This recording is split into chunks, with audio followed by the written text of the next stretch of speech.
Hello, c'est Laurent. Et je vais commencer par une déclaration. Je t'admire. Pour être plus précis, j'admire ce qui se passe dans ta tête. Ton cerveau est une superbe machine. Il est capable de générer un nombre incroyable d'idées.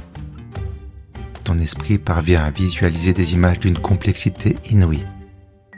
Et ce que tu as entre tes deux oreilles est précieux et puissant. Est-ce que tu en as conscience ? Respectes-tu ton cerveau ? Tu es dans Puissante Panoplie, l'émission qui fait le ménage dans ta tête pour que tu puisses te concentrer sur la création. Parfois, il m'arrive d'insulter mon cerveau. Non, je ne lui dis pas qu'il est incapable ou qu'il oublie tout. Mais je lui fais faire des tâches ingrates ou indignes de son potentiel. Ou je lui demande de gérer plusieurs choses en même temps. Et il n'aime pas ça. Il me le fait payer. Il surchauffe et je fatigue. Alors, je le soulage grâce à mon agenda. Dans le passé, j'avais un agenda papier avec une magnifique couverture en cuir. J'aime les beaux objets et c'est la larme à l'œil que j'ai dû me résoudre à l'abandonner. Le pauvre, il était limité. Ce n'était pas de sa faute, c'était dans sa nature. À un certain moment, je suis passé au niveau supérieur avec l'agenda numérique et j'ai gagné en légèreté. Étape par étape, par petits pas. Que mettre dans son agenda ? Pourquoi un agenda numérique ? Suis-moi, on va faire un peu de ménage. Avant de commencer, j'ai envie de dire, écris tout dans ton agenda. Prends un moment pour réfléchir à tous les micro-événements qui t'attendent la semaine prochaine. As-tu des rendez-vous médecins, dentistes, vétérinaires ? Tu vas au resto avec des amis ? Après-demain, est-ce que tu dois travailler plus tôt que prévu ? Note tout ce qui te passe par la tête et ta tête pèsera moins lourd. Tu peux aussi écrire les événements récurrents comme la matinée sport, l'après-midi jeu de société et la soirée comédie romantique. Ou l'anniversaire de ta meilleure amie, ou des choses moins drôles comme le contrôle annuel de ta voiture. Ok, mais tu vas me dire que tu peux faire tout ça avec ton agenda papier. Ce n'est pas tout à fait vrai. D'abord, si tu perds ton agenda papier, eh bien, tu perds la mémoire. Ensuite, ton agenda papier n'anticipe pas. Il est tout beau, mais il est passif. À l'inverse, ton agenda numérique est malin et prévoyant. Si tu le dresses bien. Petite parenthèse, je te recommande Google Agenda ou Google Calendar en anglais. Ce n'est pas le plus beau, mais il est plutôt simple à utiliser et c'est probablement le plus courant.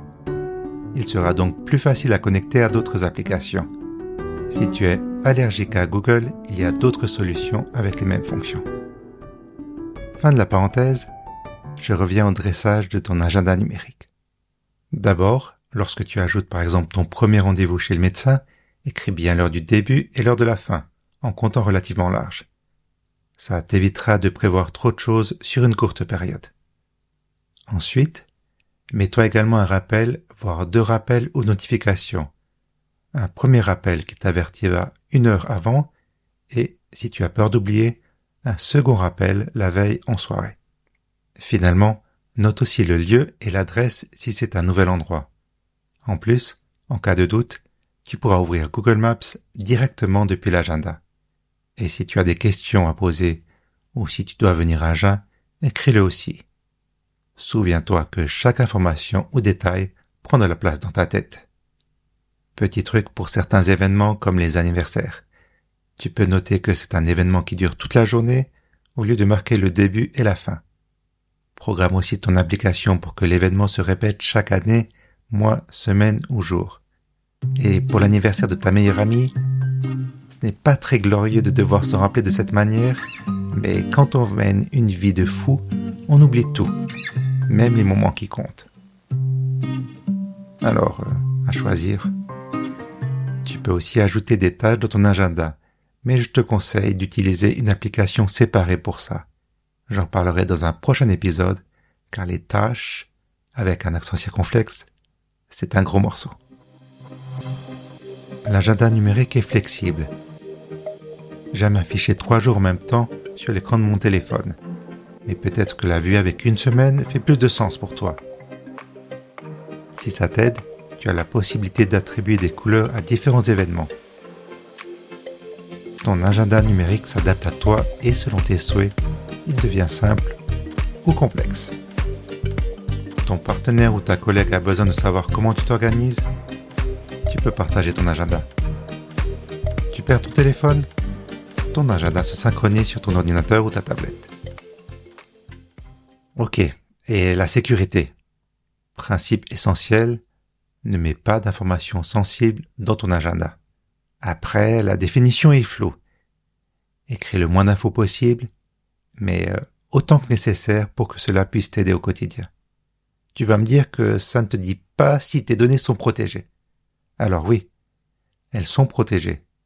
C'est Google, c'est un géant, ils sont obligés d'être sûrs de leur coup. Mais quoi qu'il en soit, fais ton job de ton côté et assure-toi que ton compte Google soit sécurisé avec un mot de passe en béton. Mais ça, c'est pour un prochain épisode. Je comprends que ce n'est pas facile de faire la transition du jour au lendemain de l'agenda papier à la version numérique. Tu peux essayer de garder un système hybride au début, le boulot dans un système et le privé dans un autre système. Ou commence par mettre que les anniversaires dans la version numérique. C'est avant tout un investissement en temps. Mais tu verras que sans t'en rendre compte, tu vas gagner en légèreté. Tu auras moins peur d'oublier certains rendez-vous. Tu seras moins tendu. En définitive, je t'ai montré un outil simple. Car pour attaquer un grand chantier, je suis convaincu qu'il faut commencer par un petit pas. La peur et la résistance sont faibles. On a plus de chances d'évoluer dans la durée.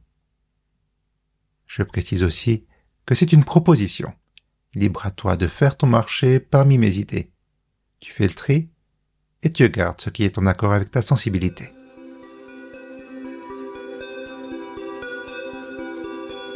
Bravo, tu as maintenant un nouvel outil dans ta panoplie.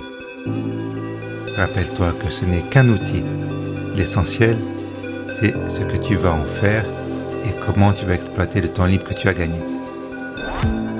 Merci de m'avoir écouté. Cet épisode a été écrit et réalisé par Puissant Bazar, donc moi, Laurent. Si tu as des questions et des remarques, envoie-moi un mail à laurent@puissantbazar.ch. Je reviens jeudi dans 2 semaines. D'ici là, prends soin de toi et à tout bientôt.